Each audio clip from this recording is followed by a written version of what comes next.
Assalamualaikum warahmatullahi wabarakatuh.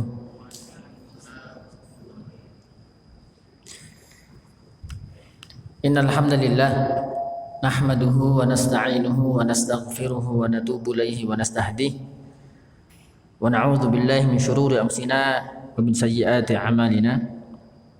Man yahdihillahu fala mudilla lahu wa man yudlil fala hadiya lahu. Asyhadu an la ilaha illallah wahdahu la syarika lah wa asyhadu anna Muhammadan abduhu wa rasuluhu la nabiyya wa la rasula ba'dah. Allahumma fashalli wa sallim ala nabiyyina Muhammad wa ala alihi wa ashabihi wa man tabi'ahum bi ihsanin ila yaumiddin. Alhamdulillah, ikhwah dan akhwatnya dimuliakan oleh Allah Subhanahu wa taala. Pada pagi ini kita bisa kembali mengadakan kajian duha untuk sahabat-sahabat karib yang dimuliakan dan mudah-mudahan dicintai oleh Allah Subhanahu wa taala. Tadi saya sempat dengar ya, karib sedang melakukan proyek akhirat ya untuk sumur ya. Masya Allah, itu kalau antum unggul itu pahala jariah itu.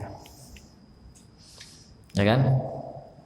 Ada, kalau bisa ya, nanti karib itu banyak melakukan proyek-proyek amal jariah. Salah satunya sumur. Itu sumur, coba bayangin ya, antum sumur itu digunakan masyarakat ya, masyarakat setempat untuk mandi, untuk masak, diminum, hewan ya, hewan yang meminum. Ketika misalkan nggak ada orang yang memanfaatkan, hewan yang meminum, itu antum dapat pahala itu. Hitungnya sodakoh. Kita sodakoh tapi nggak ngerasa sodakoh. Kemudian tumbuhan tumbuh ya, tumbuhan itu tumbuh karena ada air itu bagian dari sodakoh. Belum yang masyarakat gunakan. Masyarakat gunakan, ya. Itu semuanya sama saja kita sedekah air, ya kan? Coba antum beli satu kardus aqua ya. Berapa? 40.000 ya, sekitar 48.000 kalau salah. Itu cuma-cuma, dan itu selama sumur itu hidup sampai 100 tahun atau 200 tahun, itu pahala insya Allah ya, yang sedekah panitianya insya Allah akan ada andil di situ. Ada andil di situ. Makanya kan ada hadisnya kan, Utsman itu kan sumurnya Utsman masih ada. Utsman itu banyak. Utsman itu selain dia punya kebun kurma yang sampai sekarang masih ada itu, Utsman itu masih punya kebun kurma. Dari hasil panennya itu dijual kurmanya sampai bikin hotel dan segala macamnya. Dari hotel itu 30% dari keuntungan itu dibuat orang miskin. Yang 30% lagi dibuat pengembangan. Bayangkan Utsman sudah wafat tapi hartanya masih. Salah satunya adalah sumur. Sumurnya Utsman sekarang masih digunakan. Bahkan menurut banyak para ulama, banyak yang minum sampai sekarang itu rasanya seperti mirip air Zam-Zam. Jadi ada 7 amal jariah yang perlu kita kejar, project ya. Ini mungkin bisa jadi project di bagian divisi sosial ya. Divisi apa tadi? Sosial. Ada 7 menanam pohon. Menanam pohon itu salah satunya. Atau menanam pohon ya, kemudian udaranya keluar, itu hadis ya. Ini hadis, bukan sekedar syarah ya, bukan sekedar perkataan para. Ini Rasulullah mengatakan menanam pohon. Kalau di hadisnya itu adalah menanam pohon kurma ya sebenarnya. Tapi ini umum, sifatnya umum, menanam pohon. Kemudian membuat sumur ya. Membangun masjid, ini sudah yang paling sering kita pahami ya, membangun masjid. Mewakafkan Al-Quran ya, itu terus apa lagi? Ada ingat nggak 7 itu? Saya cek ya. Saya cek dulu. Lupa saya. Ini kalau bisa jadi project antum.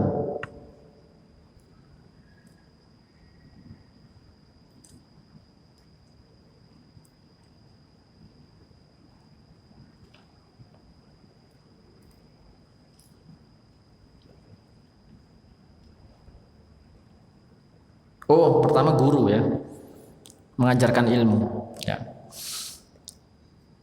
Kemudian membuat sungai. Membuat sungai, ini susah lah ya. Membuat sungai. Terus kemudian membuat sumur, terus nanam pohon, membangun masjid, terus kemudian mushaf, dan terakhir ya anak yang soleh. Jadi ada beberapa proyek yang bisa kita kejar di bagian divisi sosial itu. Salah satunya sumur. Jadi nggak usah jauh-jauh. Kalau antum kaya, antum sendirian aja udah, itu udah pahalanya gede itu. Ya, pahalanya gede itu. Coba yang minum satu kampung coba. Antum hitungnya setiap hari sodakoh itu. Yang minum 10 kakak aja. Kita sama saja sodakoh 10 kakak setiap hari. Seperti itu. Jadi Masya Allah, saya tadi dikasih tahu itu sebuah proyek yang besar, proyek akhirat kita yang besar. Kita kan orang nggak punya duit ya, harus pintar nyari-nyari peluang-peluang sodakoh itu yang ya kayaknya kerjanya sedikit, tetapi padahal pahalanya besar, pahalanya besar. Baik, ikhwan sekalian, pagi ini kita memilih tema yang sebenarnya tema ini kan sebuah pertanyaan ya. Ya pertanyaan ini kita sudah tahu sebenarnya jawabannya. Kan? Pilihanmu ataukah pilihan Allah? Ya, kita udah tahu jawabannya. Ya kan? Jawabannya apa? Pilihan Allah, sudah pasti. Sudah pasti kita mengatakan pilihan Allah. Karena memang ada hadisnya. Al-khiyaratu khiyaratullah. Pilihan itu adalah yang terbaik adalah pilihan Allah. Tetapi di sini prakteknya yang berat. Prakteknya yang berat. Nanti kita akan jelaskan sedikit dan kemudian bagaimana kita itu menjadi pribadi yang berusaha dan meyakini bahwasanya ini adalah pilihan Allah. Ya. Kita tahu bahwasanya pilihan Allah itu adalah sebuah kepastian. Ya. Pilihan kita adalah sebuah kemauan. Ya kan? Pilihan kita adalah sebuah kemauan. Pilihan Allah adalah sebuah kepastian. Kan gitu. Nah, untuk memberikan sebuah keyakinan seperti itu nggak mudah. Itu nggak mudah. Tetapi apa? Bisa dikatakan kita memahami tentang proses itu dan memahami tentang pilihan Allah itu, bahkan itu adalah amalan yang paling rendah. Amalan yang paling rendah. Kalau kita kemudian dalam tahapan ini saja kita masih tidak terima dengan pilihan Allah, sudah keimanan kita itu diragukan. Keimanan kita itu diragukan. Bagaimana itu bisa terjadi? Jadi ada seorang sahabat, suatu saat dia bertanya kepada Rasulullah. Dia bertanya kepada Rasulullah, "Wahai Rasulullah, tolong berikan aku sebuah amalan yang paling besar pahalanya." Yang paling besar pahalanya. Rasulullah memberikan jawaban, ya iman kepada Allah, kemudian membenarkan keimanan itu jihad. Nah. Jadi pahalanya besar, udah pasti ya. Jihad itu udah pahalanya terbesar. Seorang laki-laki atau perempuan, ya kebanyakan laki-laki jihad ya, yang wajib laki-laki. Laki-laki jihad itu begadangnya ya. Misalkan perang nih ya kan. Karena ada begadang tuh. Kan harus gantian begadang ya. Kalau diserang musuh gimana? Begadang semalam di dalam jihad itu dibandingkan orang iktikaf 1 bulan, dia mendapatkan Lailatul Qadar. Bukan hanya ini, iktikaf 1 bulan mendapatkan Lailatul Qadar, itu masih lebih mulia seseorang bergadang dalam jihad. Masya Allah. Kita loh ya, kita iktikaf 10 hari. Kita yakin nggak kalau kita itu dapat Lailatul Qadar? Kita yakin nggak? Nggak yakin. Walaupun kita mungkin selama 10 malam kita ibadah, tapi kita tetap nggak yakin. Saya dapat nggak yakin? Kita nggak yakin.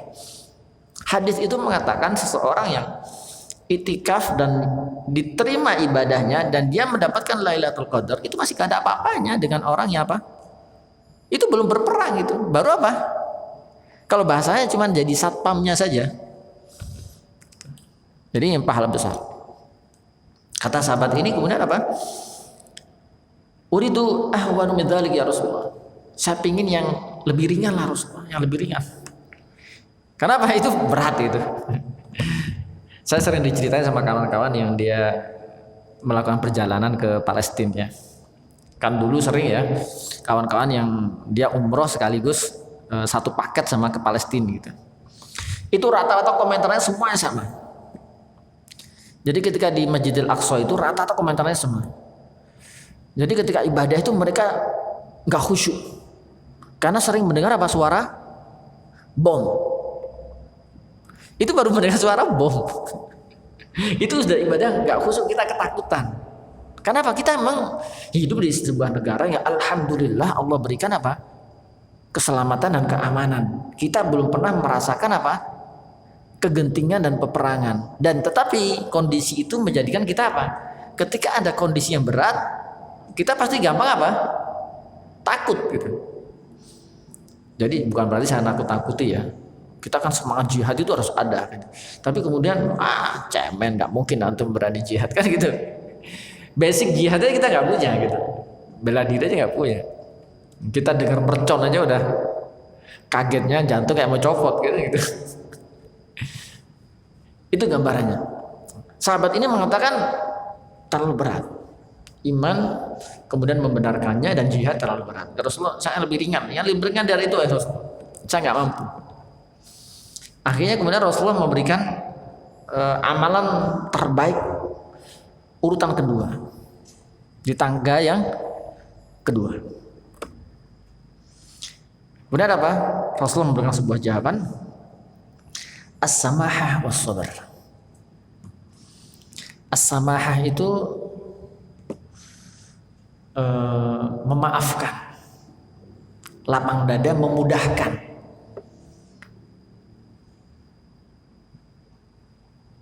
Dan kesabaran itu di tangga yang kedua.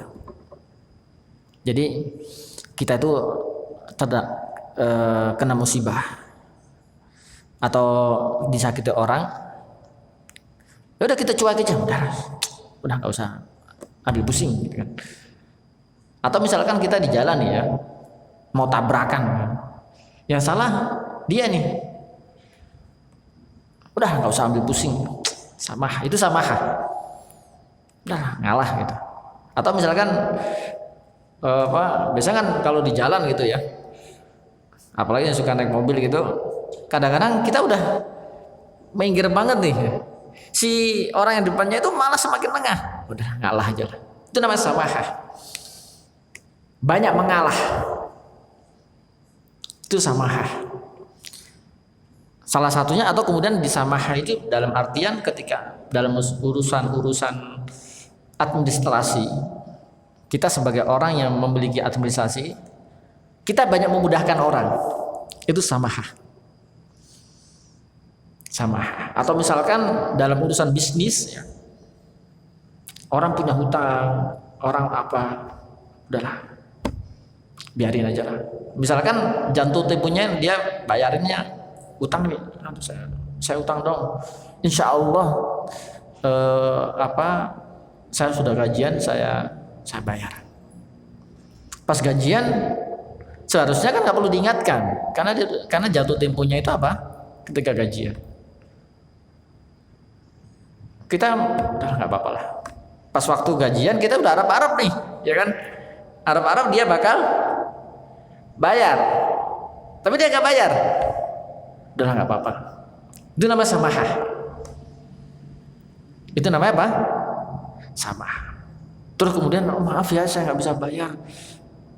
Seminggu lagi deh. Sebulan lagi kita tunggu. Kemudian apa? Kita biarkan. Itu namanya apa? Samahah. Sampai kemudian dia ngilang, ngacir. Udah nggak tahu dia kemana gitu. Dia punya utang sama kita. Udah kita anggap udah nggak apa-apa. Itu namanya samahah. Itu di tangga yang kedua, derajatnya itu di bawahnya jihad.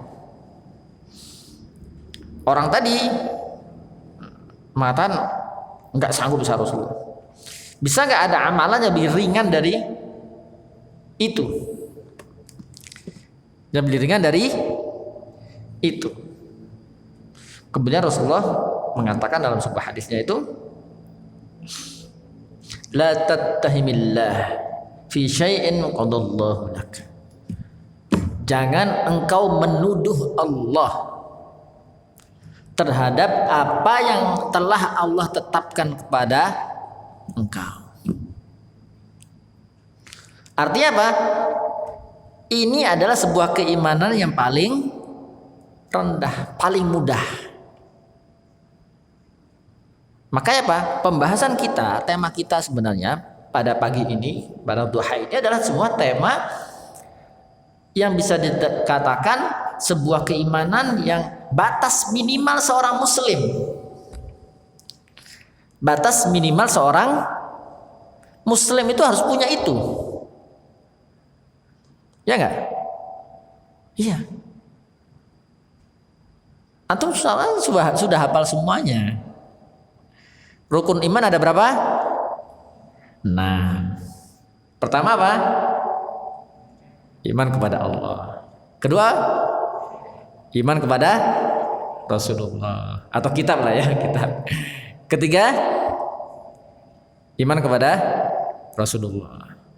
Memang kalau di dalam pembahasan iman memang ulama berbeda pendapat antara iman kepada kitab sama Rasul ya.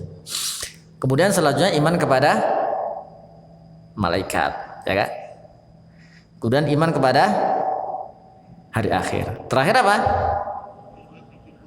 Iman kepada qada dan qadar baik dan buruknya. Ini kan sesuatu yang harus dimiliki seorang muslim. Coba satu aja. Iman kepada Rasulullah. Boleh nggak kita tawar-menawar di sana? Aduh, ada 25, satu aja lah saya. Gitu. Satu paling cuma berapa persen sih? Kalau satu banding 25 berarti berapa persen? 4%, ya kan? Logikanya, kalau kita beriman kepada 24 nabi, nggak beriman kepada satu nabi, berarti apa? Hitungannya kan 96% logikanya. Tapi enggak, hitungan iman itu ketika kita menghilangkan 1%, maka dianggap apa? Gugur. Gugur. 25 nabi nih, kita nggak iman kepada satu nabi aja, Nabi Adam misalnya, ya, itu sama saja kita apa? Kafir. Sudah keluar dari Islam. Kan bukan nabi saya nggak ketemu, saya kan disuruh beriman kepada Rasul, nggak bisa. Contohnya siapa? Nasrani. Antum tahu nggak? Nasrani itu dia nggak beriman kepada berapa nabi? Hah? Satu nabi kan? Iya nggak? Orang Nasrani nggak beriman kepada cuma satu nabi, siapa? Hah? Rasulullah. Iya nggak? Dia beriman kepada 24 nabi. Tapi apa? Al-Quran mengatakan dia apa? Kafir. Benar nggak? Kok bingung ya? Kelihatan bingung. Masa sih satu gitu? Kelihatannya matanya mata-mata bingung. Sekarang logika kedua. Iman kepada kitab-kitab Allah. Ayat di dalam Al-Quran ada berapa? Banyak Ustaz. Gak hafal. Saya juga gak hafal.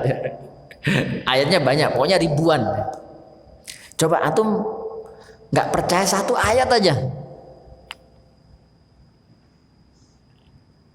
Ayo coba. Hah? Karena itu cuma berapa 001 sekian persen Ustaz. Ya kan?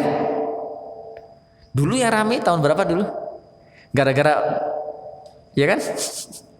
Semua ulama sepakat itu apa? Kafir. Baik, kita masuk pada pembahasan iman ke-6. Iman ke-6 apa?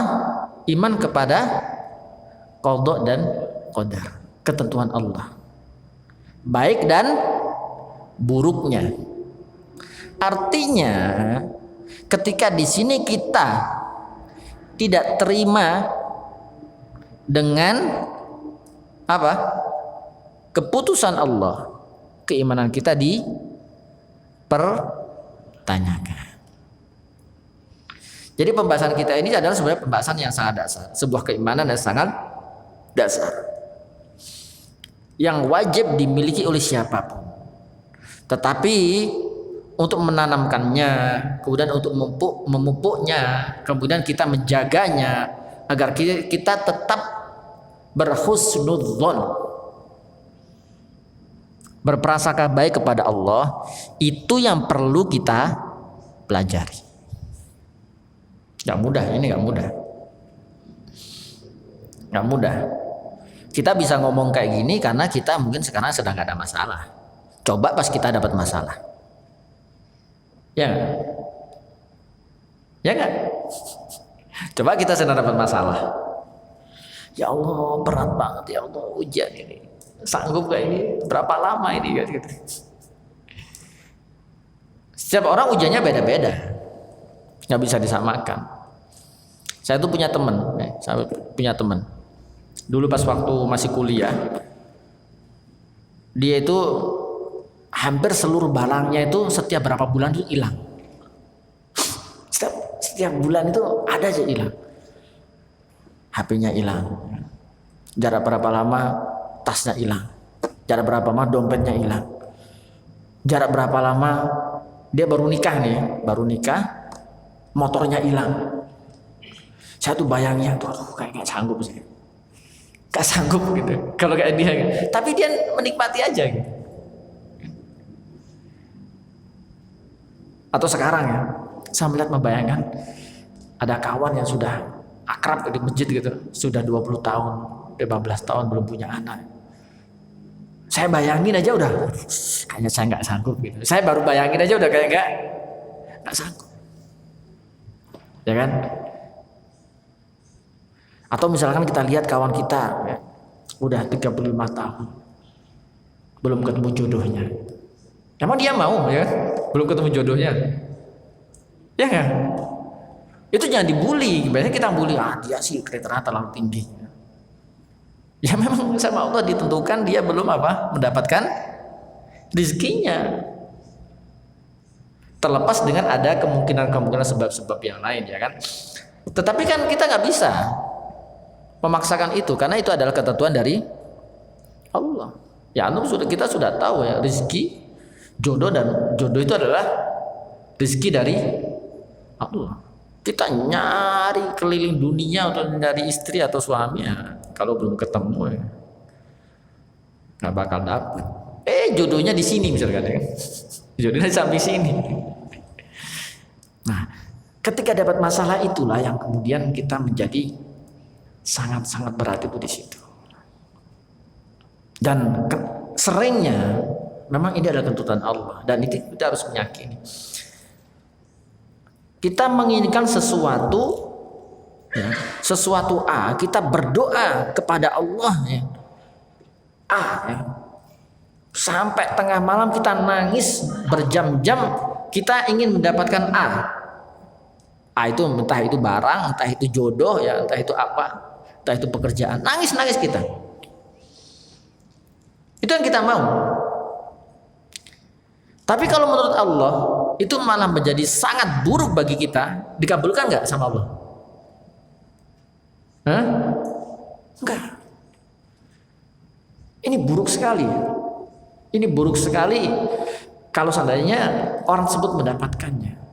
Maka Allah kabulkannya doa itu, ditolaknya permintaan dia itu, itulah dikabulkannya doa. Itu maksudnya apa?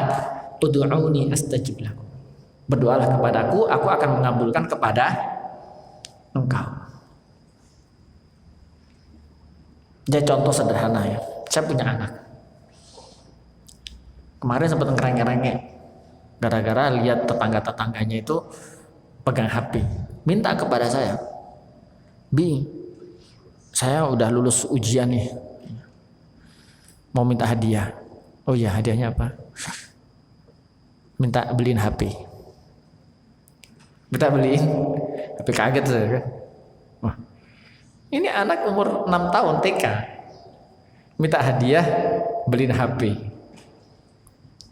Saya sebagai orang tua ya, dia telah melakukan amal baik tuh. Dia lulus ujian kan, seneng dia kan minta hadiah. Karena memang saya kalau anak saya lulus ujian baca Quran atau ujian Iqra gitu ya, semacam Iqra, saya selalu kasih hadiah ya. Walaupun hadiahnya kadang-kadang saya ajak ke Alfamart beli permen, udah itu yang penting hadiah kan gitu, nggak harus mewah. Itu anak udah seneng banget. Ini tuh ujuk-ujuk minta hadiahnya apa? HP. Tanggapan antum kalau saya ngasih, saya baik apa enggak? Hah? Orang tua nggak bener saya beliin apa? HP itu anak. Kenapa? Ya jelas masa depan dia, hari-hari dia penuh dengan keburukan. Kalau nggak nonton, nge-game, ya nggak? Paling cuma buat senang-senang sama temannya, kan gitu. Maka saya tunda, bukan berarti saya nggak sayang, ya kan? Logiknya seperti itu. Kenapa? Saya tahu anak saya ini masih 6 SD ya. Dia HP belum butuh, ya kan? Buat apa coba HP? Pemborosan, yang ada dia malah nggak produktif, di dalam kamar nge-game, nonton, ya kan saya turuti. Ya buat apa deh atau beli apa? Adik buat apa pengen HP? Kan bisa pinjam miliknya Abi kalau dia mau SMS temennya. Paling nanti juga nonton mulu ya. Nge-game mulu. Baik nggak saya gitu kan? Iya. Udah akhirnya nggak jadi. Kita diajak dialog aja. Seperti itu.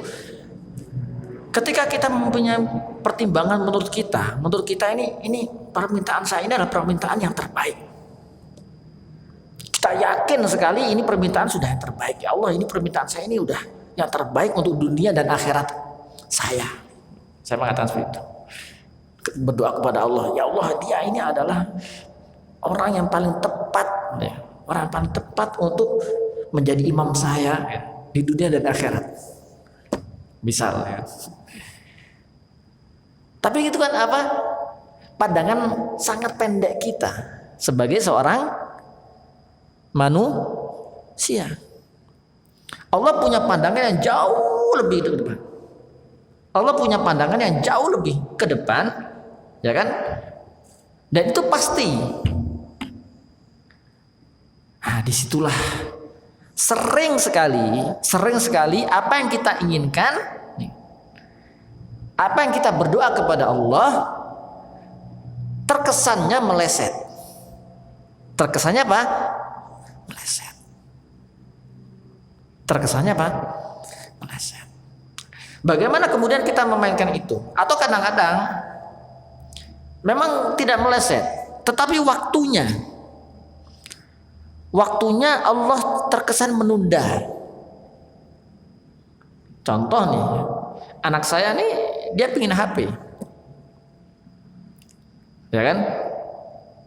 Suatu saat ya 10 tahun kemudian atau mungkin 20 tahun kemudian dia mungkin udah usia kuliah ya.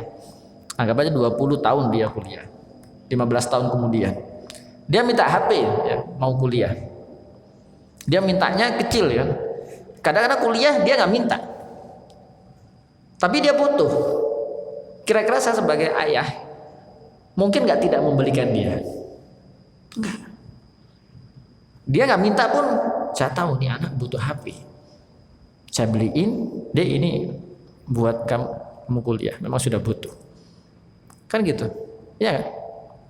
Karena Allah tahu kapan waktu yang tepat sesuatu yang kita minta itu pas buat kita. Baik buat kita. Ini pertama.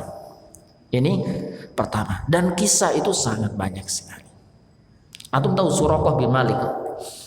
Suraqah bin Malik itu adalah seorang sahabat yang dulunya di awal-awal Islam itu ketika antum hijrah ketika Rasulullah hijrah ya dari Mekah ke Madinah itu kan dia sempat ada sayembara ya kan? Sempat ada sayembara. Dalam sayembara itu barang siapa yang bisa menemukan Muhammad hidup atau mati maka dia akan mendapatkan 1000 unta. Ya kan? Yang tahu itu kan Suraqah bin Malik. Suraqah bin Malik sampai mengejar, ketemulah Rasulullah. Ya. Tapi kemudian atas barokah dan mukjizat Rasulullah, kemudian menjadikan Suraqah bin Malik itu berkali-kali mau masuk ke dalam tanah, semacam kayak lumpur hidup gitu kan, tanah hidup gitu masuk. Dia memohon kepada Rasulullah, akhirnya dengan izin Allah, akhirnya pasir itu diem, nggak menyedot dia. Nah, pas dia mau pulang, Rasul mengatakan dengan ketika dia minta tolong itu berjanji dengan syarat kamu tidak lapor kepada orang Quraisy kalau posisi saya di sini. Akhirnya Suraqah bin Malik menyanggupinya, nggak akan melaporkan itu. Nah, tetapi dia masih kafir. Ketika dia mau pulang, kata Rasulullah, wahai Suraqah, suatu saat engkau akan memakai mahkota Raja Persia. Suatu saat engkau akan memakai apa?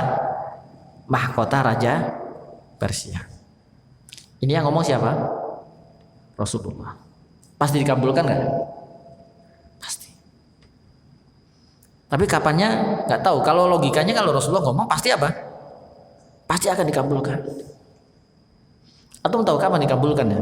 Dia pada masih kafir itu. Dengan izin Allah akhirnya dia masuk Islam. Rasul sampai wafat itu Suraqah nggak pernah itu pakai apa? Mahkota jadi Raja Persia. Sampai kemudian Khalifah Abu Bakar menjabat. Itu masih sama. Nggak ada itu cerita. Umar menjabat, peranglah dengan Persia. Dalam perang Qadisiyah. Istana yang sangat megah miliknya Persia itu ditinggal lari sama orang-orang Persia, raja-raja Persia, sama seluruh intinya kosong. Akhirnya seluruh harta-harta itu dibawalah ke Madinah. Umar lihat tuh mahkota yang berlian asli, emas dan segala macam itu. Umar ingat Rasulullah pernah mengatakan hadis itu. Dicari Suraqah. Wah, senang sekali dia keliling-keliling. Rasulullah telah benar telah mengatakan Suraqah akan memakai. Itu akhirnya buat Suraqah itu. Tapi itu coba hitung berapa tahun itu? 15 tahun setelah Rasulullah mengucapkan itu. 15 tahun setelah mengucapkan itu. Dan kita sering lah mengalami hal-hal yang kita tuh berkeinginan sampai dongkol gitu kan. Ya Allah, kenapa sih nggak dikabulkan? Pas suatu saat, ya Allah seandainya dikabulkan, aduh saya selamat kan gitu. Selamat nggak dikabulkan oleh Allah. Dan itu pun sama kayak kasusnya apa? Qorun ya kan. Antum tahu kisah Qorun itu kan? Ketika Qorun dia membawa hartanya ya, ditandu beberapa orang itu emas semua ya. Orang-orang yang lihat, ya Allah, saya pengen banget kayak Qorun itu, duitnya banyak ya. Lihat Qorun apa? Ditenggelamkan oleh Allah, diadab oleh Allah, langsung ngomong apa? Laula manallahu alaina. Seandainya Allah memberikan harta seperti Qorun ya, la khasafa bina, sungguh kami pasti akan celaka. Kayak gitu. Dan kita sering mengalami hal seperti itu. Sayangnya ini bagaimana melatih itu yang harus kita pupuk. Bagaimana cara agar segala hal yang Allah berikan kepada kita bisa dalam 2 posisi atau 3 posisi. Bersyukur, sabar, dan ridho.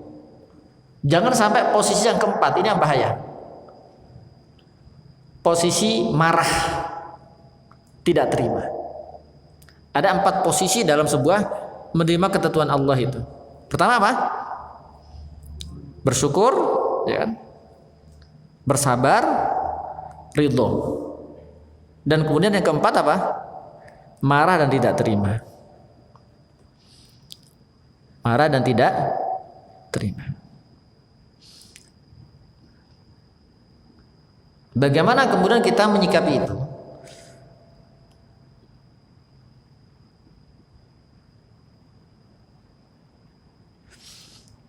Atau coba buka surat Al-Hadid ayat 22 dan 23. Ayat 22 dan ayat 23.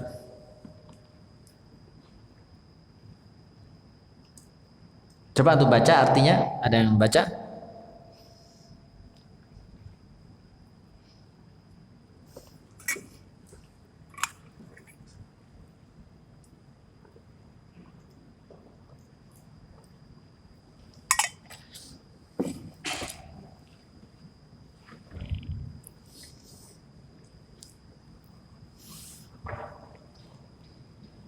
Setiap bencana yang menimpa di bumi dan yang menimpa dirimu sendiri, semuanya telah tertulis dalam kitab Lauhul Mahfuz sebelum kami mewujudkannya. Sungguh yang demikian itu mudah bagi Allah. Ya, setiap musibah di langit dan bumi Allah telah menetapkannya sebelum apa? Allah mewujudkan manusia atau sebelum mewujudkan musibah itu. Itu sudah Allah tetapkan. Besok nih si A bakal kecelakaan. Besok nih si B suaminya bakal meninggal. Itu semua sudah Allah tetapkan. Kan gitu. Kita meyakini itu. Kenapa itu Allah kabarkan kepada kita? Kenapa itu Allah berikan kabar kepada kita? Ayat selanjutnya coba untuk baca. Agar kamu tidak bersedih hati terhadap apa yang buruk dari kamu. Ya, sebentar. Agar kamu tidak bersedih hati atau tak sautatnya tidak putus asa. Jadi gini nih, ada sebuah gambaran. Gambaran sederhana, kita mau ujian atau kita mau interview nih ya. Pas waktu interview kita sudah sangat yakin dari jawaban kita, 100% dari hasil interview itu saya pasti diterima. Ya kan? Kan gitu.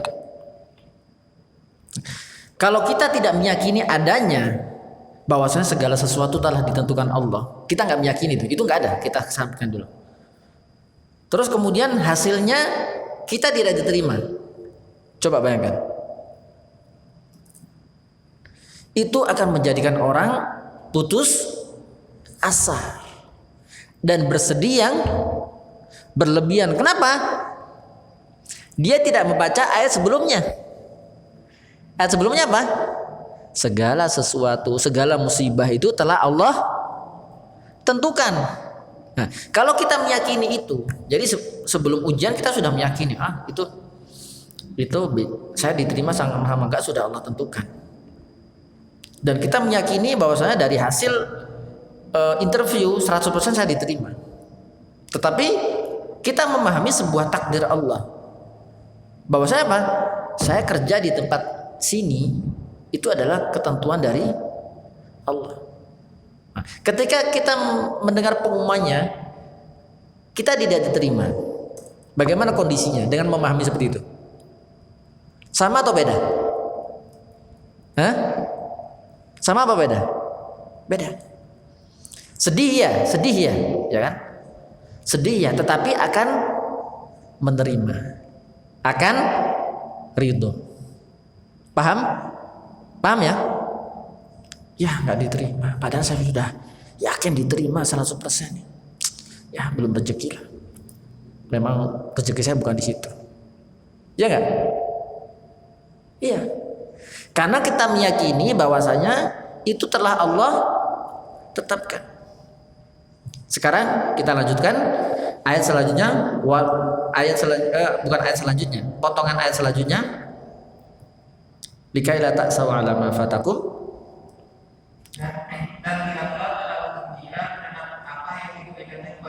Ya, dan tidak terlalu gembira dengan apa yang Allah datangkan kepada engkau. Sekarang kita balik. Dari hasil interview tadi, kita sudah yakin 100% diterima. Dan Allah terima. Dan Allah terima. Ya. Kalau ayat sebelumnya kita nafikan nih, ayat sebelumnya kita hapus nih, ya. Yang tadi tentang musibah itu telah Allah tentukan. Yang akan timbul apa?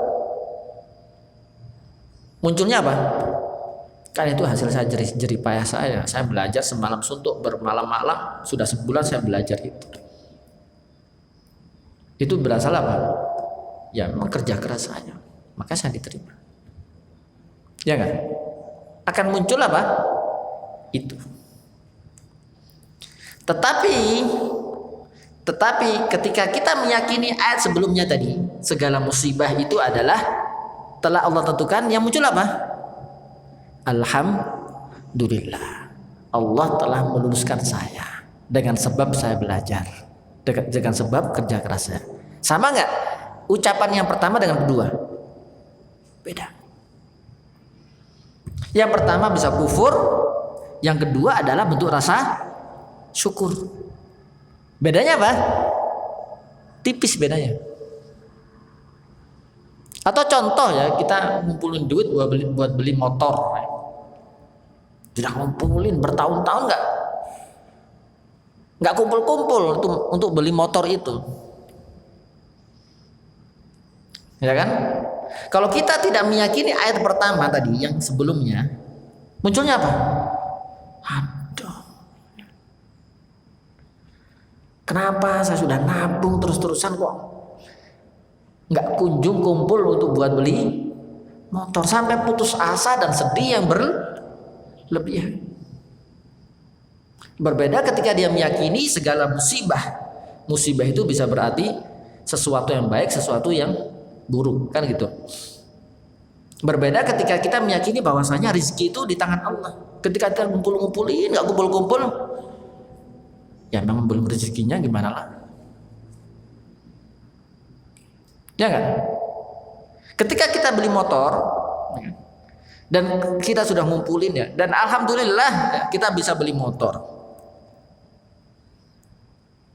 Kalau orang tidak meyakini adanya ayat sebelumnya, yang muncul apa? Seperti yang kita jelaskan tadi apa? Muncul ketika ngomong sama orang, wah saya capek kerja berbulan-bulan, bertahun-tahun untuk ngumpulin buatnya. Ini hasil kerja keras saya.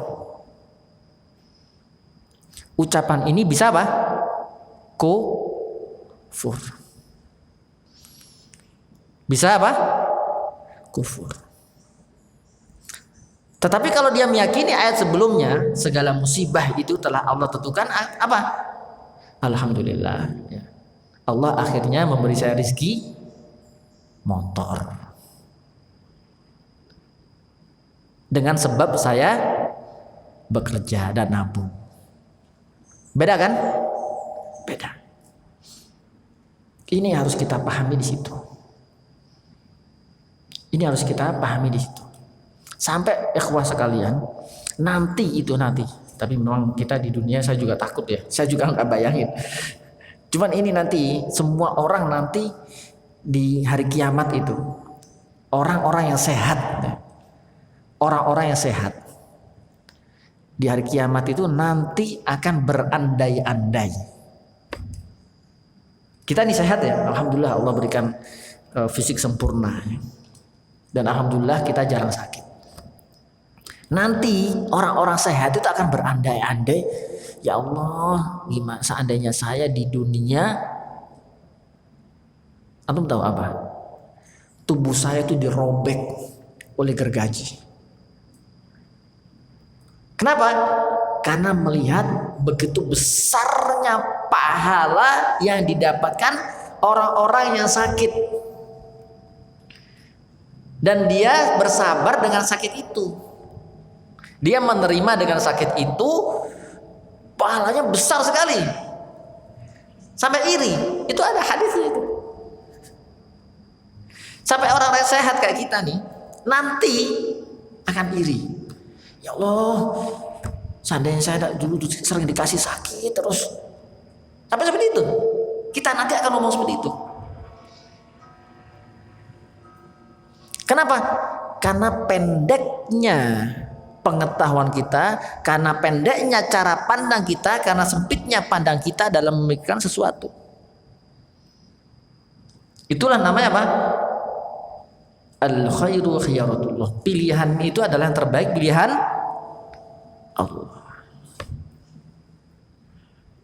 Sampai jam berapa, ikhwah?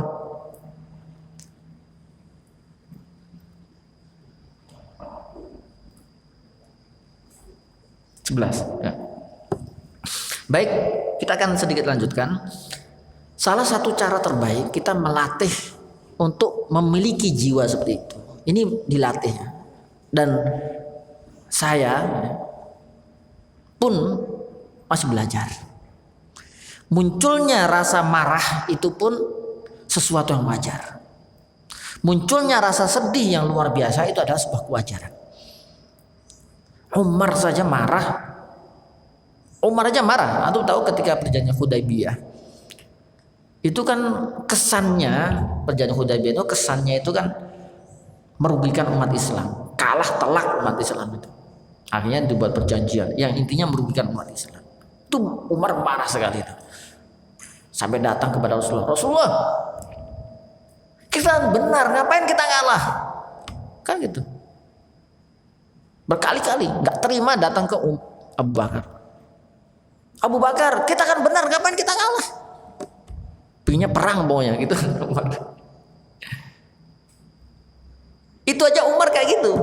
Apalagi kita, ya. Barulah 2 tahun kemudian Allah tunjukkan bahwasanya perjanjian itu adalah penuh dengan kemenangan-kemenangan umat Islam.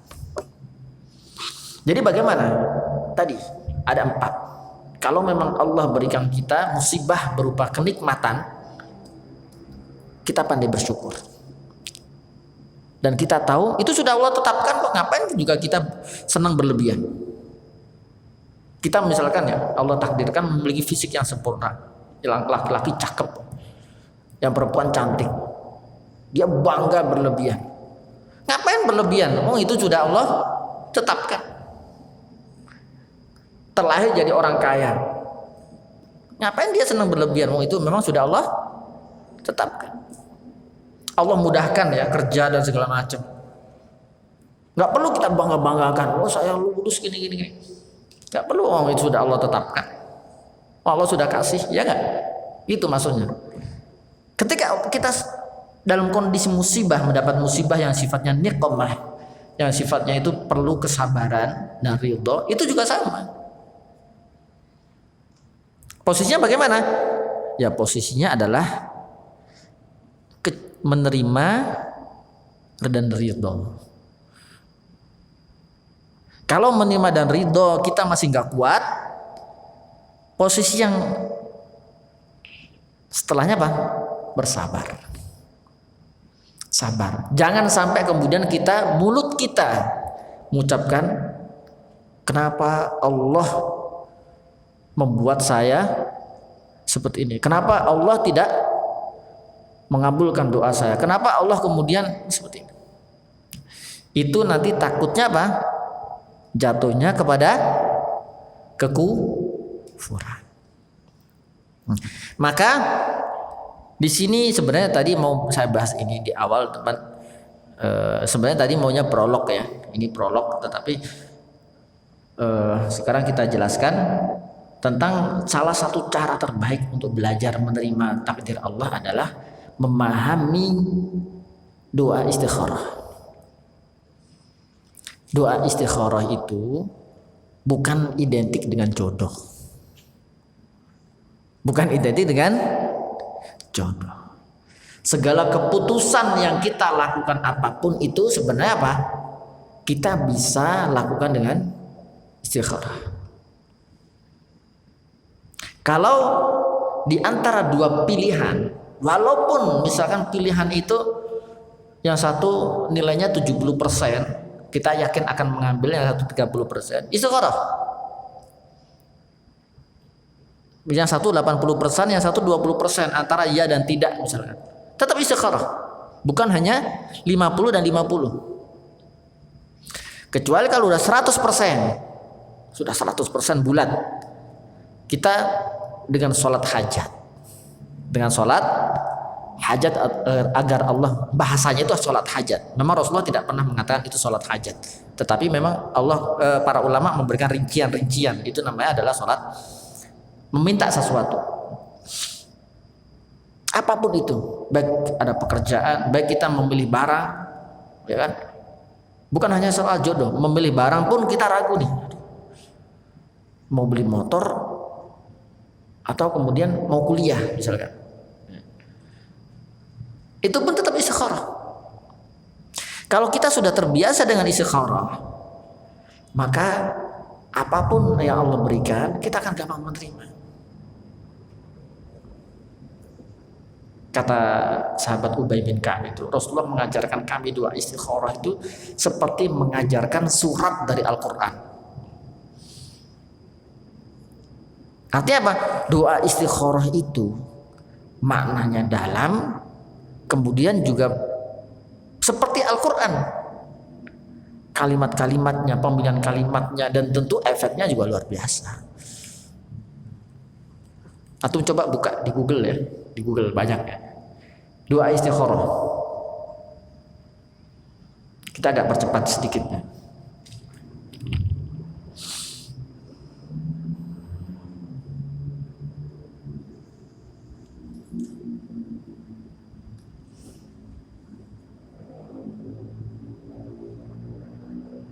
Siapa mau membacakan doa istikharah?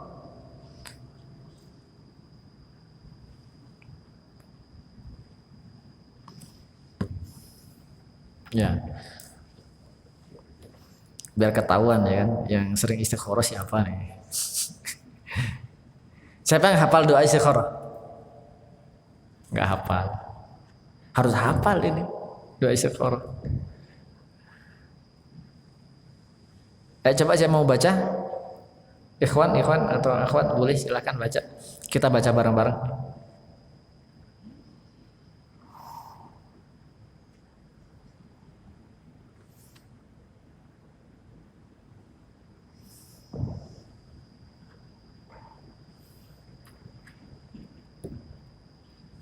Sudah ya, sudah ketemu semua ya? Baik ya, saya akan bacakan. Saya aja yang bacanya. Allahumma inni astakhiruka bi'ilmik. Ya Allah, saya meminta pilihkan. Nah, ya kan? Kita minta kepada Allah, kita dipilihkan. Bi'ilmik, dengan maha pengetahuan yang engkau miliki. Kenapa? Seperti yang tadi sudah saya katakan, pengetahuan kita itu sangat sempit, sangat pendek. Maka kita meminta kepada Allah agar Allah memilihkan kepada kita dengan maha luasnya ilmu Allah. Maka pilihan terserah Allah milihkan yang mana. Kenapa kita istikharah? Coba misalkan ya, karena istikharah akhirnya kita memilih nih ya, ada dua jalan, si A sama si B ya. Kita milih si A. Kita milih si A. Hasil dari istikharah. Di tengah jalan banyak masalah ternyata. Banyak masalah. Atau misalkan yang paling gampang motor aja lah, beli motor. Ternyata motor ini rusak-rusak terus. Saya sudah istikharah kok masih rusak ya. Bukan seperti itu malah. Alhamdulillah saya sudah istikharah. Berarti kalau memang rusak ini adalah pilihan Allah yang terbaik buat saya. Kenapa sudah istikharah? Berbeda kalau kita tidak istikharah. Kita akan mencela kita sendiri.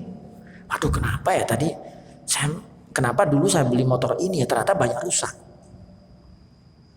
Berbeda ketika kita isi istiqarah. Jadi jatuhnya jauh lebih lapang. Karena ini Allah yang memilihkan. Ya enggak? Ya kan? Wa astaqdiruka biqudratik. Dan aku meminta kekuatan, diberikan kekuatan dengan maha kuasa Engkau. Kadang-kadang kita tahu nih ya, kita tahu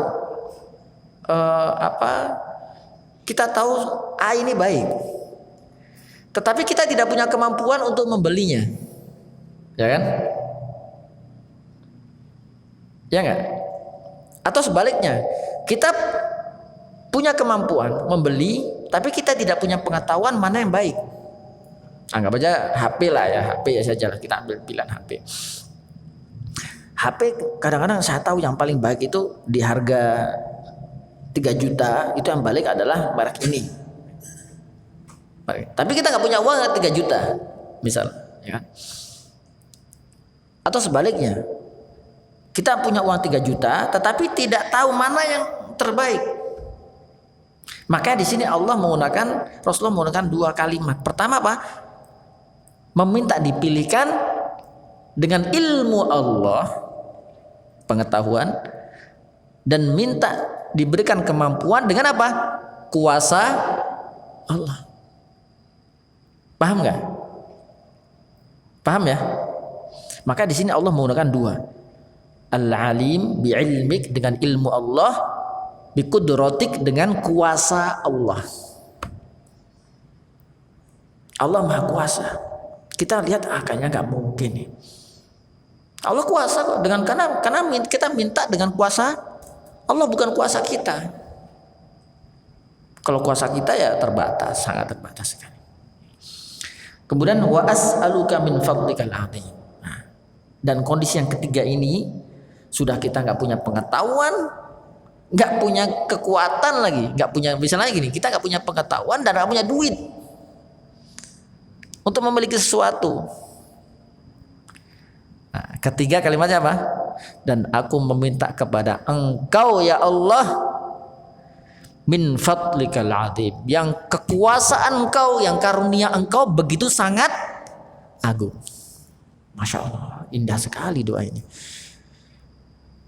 Ya kan? Kita pertama minta pilihkan, terus minta mampukan. Ketika dua-duanya ini kita nggak punya, pengetahuan nggak punya, kekuasaan nggak punya. Kekuasaan bisa berarti materi, bisa berarti kekuatan fisik ya.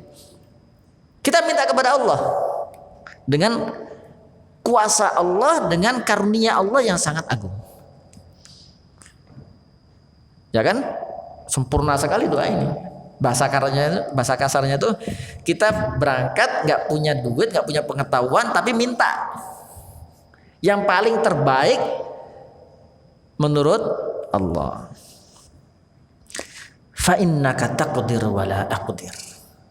Karena Engkau yang maha kuasa dan aku tidak kuasa.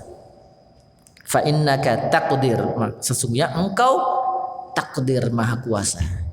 Wala aqdir, dan aku tidak punya kuasa sedikit pun. Ya kan?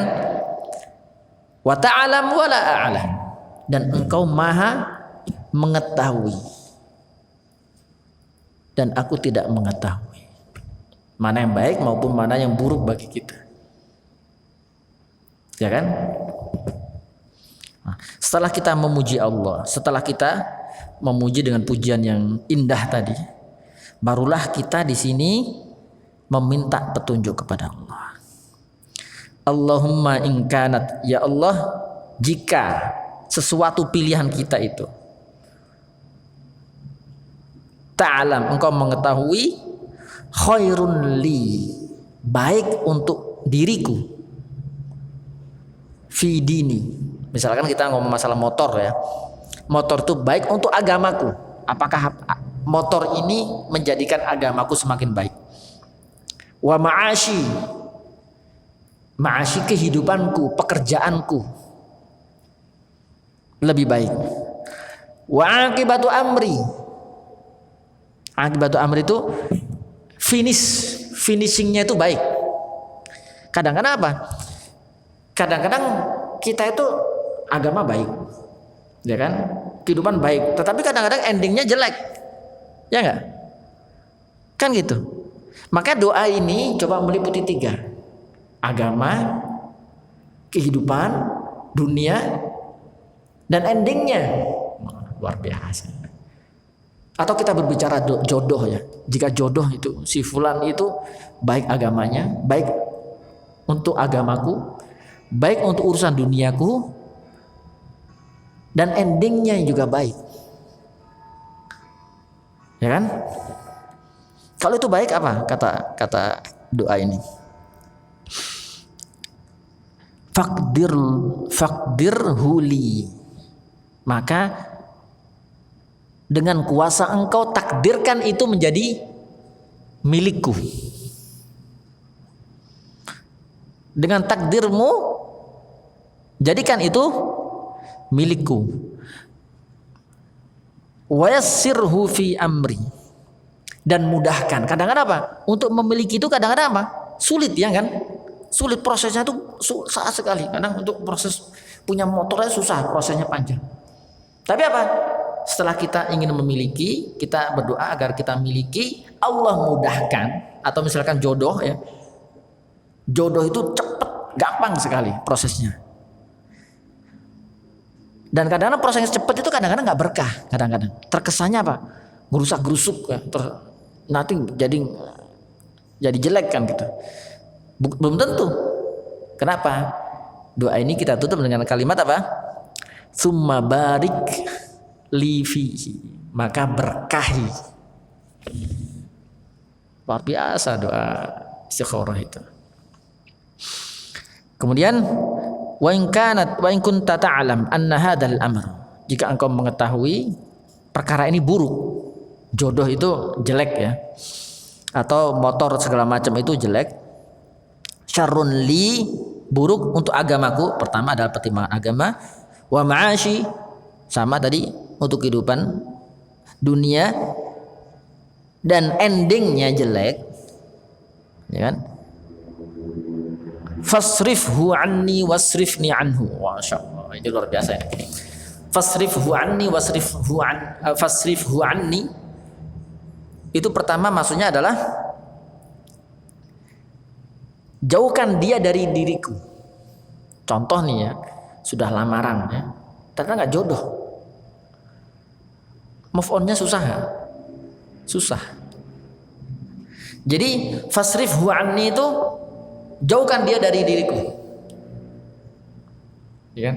Tapi kadang-kadang dia sudah jauh, kita nggak bisa move on, ya kan gitu. Tapi kalimat selanjutnya apa? Wasrifni anhu, jauhkan diriku dari dia. Bagus nggak doanya? Ya kan? Bisa jadi kita bisa move on, tapi dia tidak bisa move on. Doanya meliputi 2, jauhkan dia dariku dan jauhkan diriku dari dia. Wah, luar biasa doa ini. Jadi insya Allah kalau antum memilih sesuatu berdasarkan istikharah, cepat move on. Insya Allah cepat move on. Waqdirli al khaira haitsu kana, dan takdirkan kebaikan dalam kondisi apapun dan dimanapun itu. Dan yang terakhir, tsummarḍini, dan berikan kemampuan aku ridho dengan keputusan. Kemungkinan terburuknya lah, kemungkinan terburuknya misalkan hasil istikharah itu kita banyak, ternyata hasil istikharah itu Allah takdirkan kita menemukan musibah-musibah. Sudah kita pilih nih ya, anggap aja nikah ya. Ternyata pilihan yang Allah tentukan itu, ternyata kita malah seperti mendapat banyak musibah. Banyak musibah. Bahkan sampai cerai misalkan. Karena saya sering tanya, Ustaz, saya sudah istikharah kenapa cerai? Bukan itu. Akhir doa istikharah itu kalimatnya apa? Berikan aku kemampuan untuk ridho. Jadi kemungkinan buruknya misalkan hasil istikharah itu Allah berikan bukan kemudahan-kemudahan, tetapi kemudian misalkan hasil istikharah itu malah menjadikan banyak keburukan-keburukan, musibah ya. keburukan menurut kita, bukan menurut Allah ya. Maka kita meminta kepada Allah agar Allah beri kemampuan kita ridho dengan keputusan itu. Nah, kalau kita sudah terbiasa mempraktekkan istikharah dalam segala urusan kita yang kita anggap penting-penting ya, dan kita pelik memutuskan perkara itu, maka apapun hasilnya kita terbiasa apa? Ridho. Kita tidak terbiasa sabar. Dan istikharah itu bukanlah sesuatu yang hal yang besar sekali seumur hidup. Rasulullah itu sering istikharah. Para sahabat, para ulama-ulama besar itu sering istikharah. Urusan apa saja, tidak hanya urusan yang besar. Kadang untuk beli motor ya, kadang untuk beli sesuatu, kadang untuk menentukan apa, itu istikharah. Kenapa? Istikharah itu melatih kita untuk menerima apa yang Allah putuskan kepada kita. Allah putuskan kepada kita. Seperti itu. Jadi kalau kita tanya pada judul materi kita, pilihanmu ataukah pilihan Allah? Jawaban sudah jelas, pilihan Allah. Tetapi bagaimana kita melatih diri kita agar terus semakin baik, belajar bagaimana menerima, belajar kita ridho, syukur-syukur kita mampu bersyukur dengan apapun yang Allah berikan. Seperti itu. Itu adalah materi kita pada siang ini. Mungkin saya kembalikan kepada moderator.